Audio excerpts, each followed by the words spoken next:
So now that we've made that new folder, we're going to start off with a Word document.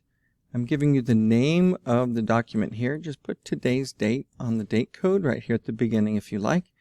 And note that you will be putting your first name and last name. Let's copy this text. You can Control C, or so you can see me do it, I'm going to right click and copy.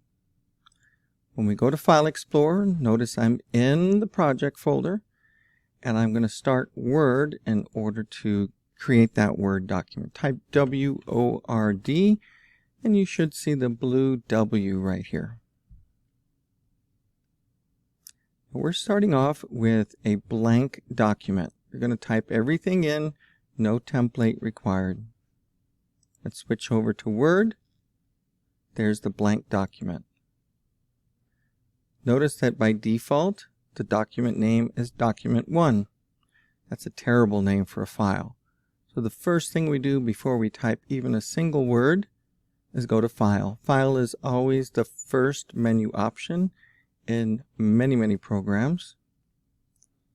And I've got the Save As feature right here. If you just click Save, it's going to save it where it wants to with whatever name it wants to give it.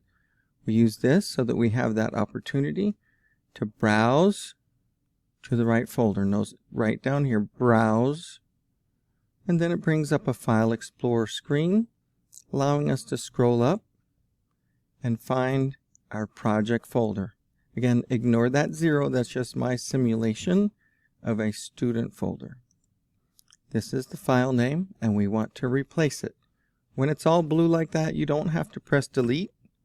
Now that I'm pasting, you can see what I copied earlier showed up here, and I can change this to my name. Please don't use my name, use your own. Click Save. Might have to do it twice.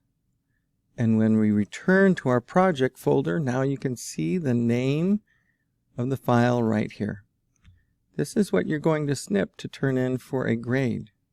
You can see I've already added the columns and turned on the details pane. But this file has to be in this folder for us to continue.